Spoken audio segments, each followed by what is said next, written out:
안녕하십니까. 2022년 8월 19일 금요일입니다. 코페스 동반자 채널에서 오늘은 독일, 폴란드 국경의 오데사 강 오염 공개, 범인은 기갑 차량 생산 회사, 이런 주제로 말씀을 드리기로 하겠습니다. 본 채널에서 얼마 전에 유럽연합이 폴란드에 대한 모든 지원금의 중단을 전해드린 적이 있습니다. 그런데 이 소식을 한국 언론들이나 또한 유튜버들도 일체 언급하지 않고 있습니다. 한국 언론의 현실과 한국인들의 국민 수준을 잘 드러내는 그런 현상입니다. 그런데 독일이 폴란드와 국경을 마주하고 있는 오데사 강의 오염 실태를 보도를 했습니다. 오데사 강의 물고기들이 집단 폐사를 해서 수톤씩 떠오르고 있다, 이런 보도입니다. 그리고 독일도 조사 인원을 투입하고 있다, 이런 내용인데, 폴란드 언론들도 현재 오데사 강의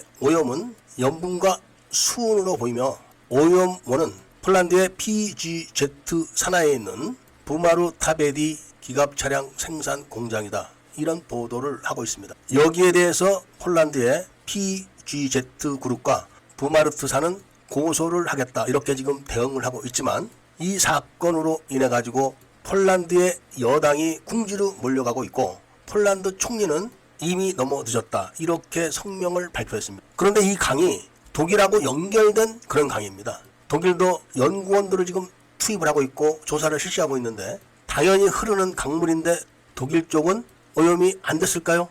이런 상황이 발생하자 가장 난감해하고 있는 측은 바로 폴란드의 여당입니다. 지금 당장 유럽연합과 폴란드의 개혁 문제, 그리고 개혁 지원금 문제로 고민에 빠져 있는 상황에서 국제적인 문제가 발생을 한 겁니다. 1차 조사에서 염분과 수은이 검출됐다. 이것은 공업용 염분을 말하는 겁니다. 그리고 그 근처에서 공업용 염분과 수은을 배출할 수 있는 회사는 부마르 타베디 회사밖에 없습니다. 그런데 이 부마르 타베디라는 회사가 K2 전차와 K9 자주포, FA50을 생산해야 되는 그런 회사입니다. 이 문제가 없다고 해도 당장 현대 로템이 자금을 지원하지 않으면 생산 라인이 곧 중단될 위기에 처해 있는 그런 회사입니다. 그래서 폴란드 국방부 장관이 K2PL 개발을 서둘러 달라, 올해 안에 끝내달라, 이렇게 부탁을 했던 겁니다. 그런데 K2PL은 내년에나 개발이 끝납니다. 그리고 원래 계획은 2035년부터 폴란드에서 생산을 하기로 했는데 그것도 2036년으로 미뤄졌습니다. 그런 어려운 와중에 환경 문제가 터진 겁니다.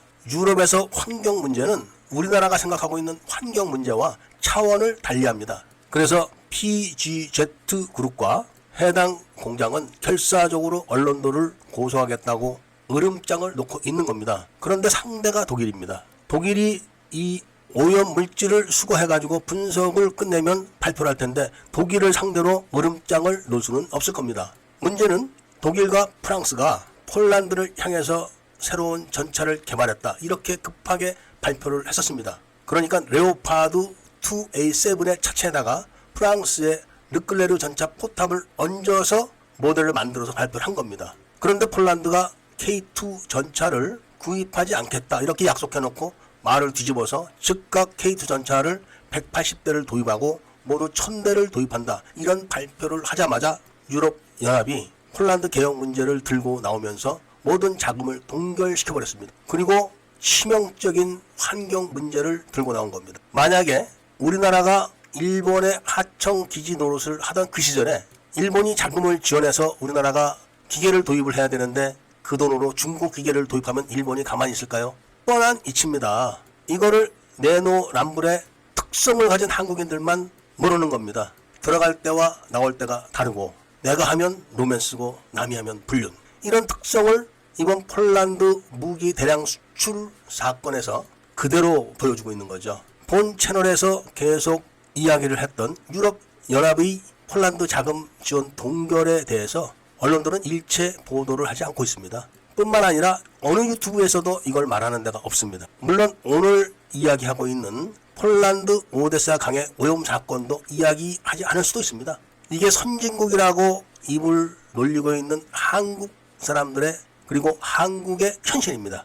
이런 내용을 올린 게시글은 댓글이 올라가지 않는다고 연락이 옵니다. 그리고 지금 윤석열 대통령 출퇴근 시간에 맞춰서 5.18 때 북한군을 한국군으로 위장시켰다가 전사한 북한군 시신을 내놓으라는 그 1인 시위에 대해서도 그동안 5.18에 북한군 왔다고 떠벌리던 우익단체들조차도 입을 꼭 다물고 있습니다. 물론 곧 1인 시위가 아닌 다중 시위로 돌입을 할 겁니다. 앞으로 한국과 폴란드의 무기 수출입 사건 내막에 대해서 자세하게 말씀을 드릴 거를 약속드리면서 애국 시민들과 밀매분들께서는 구독을 꼭 해주시고 좋아요와 알림 설정을 부탁드리면서 이야기를 들어주셔서 감사드립니다.